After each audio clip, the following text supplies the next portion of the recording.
संतरे बेचने वाली बूढ़ी अम्मा की कहानी, जिसके पास एक नौजवान लड़का हमेशा आता, हमेशा संतरे खरीदता और खरीदे हुए संतरों में से किसी एक को, उसकी एक फाक को चखते हुए कहता, अम्मा देखो ना, ये तो कम मीठा है। और अम्मा हमेशा दूसरी फाक को चखते हुए कहती, नहीं बेटा, ये तो बराबर मीठा है। फिर भी यह लड़का बड़ी बेरुखी के साथ उसे खुले हुए संतरे को वहीं ठेले पर छोड़कर चलता बनता।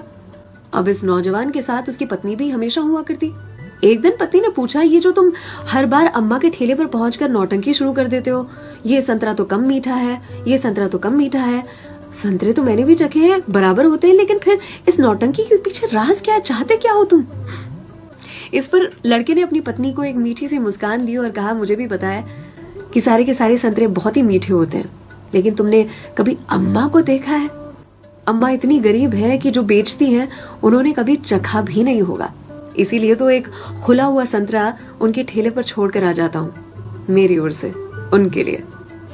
अम्मा के बाजू में जो सब्जी वाली थी, उसने एक दिन कहा उनसे, आपको पता है ये जो सरफरा आपके ठेले पर आता है संतरे खरीदने के लिए, इतनी चिकचिक करता है आपसे कि आप नाप तोल में उसे ज्यादा संतरे दे देती हो।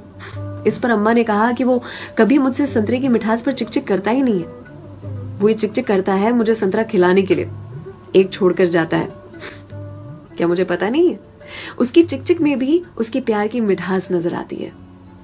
वो कहते हैं ना कि मेरे हिस्से से ज्यादा तूने मेरी थाली में परोसा है, कितनी भी मुश्किलें दे ऊपर वाले, मुझे तुझ पे भरोसा है। छीन कर खाने वाले का कभी पेट नहीं भरता और बांट कर खाने वाला कभी भूखा नहीं मरता। अगर कोई ऐसा दिखे उसकी मदद जरूर से करे, इसी को तो कहते हैं जियो दिल से। सलाम, दुआ, वणकम, प्रणाम, सत श्री अकाल, केम छो सारू छे, अहमदाबाद आखुई मारू छे। अर्चना की ओर से।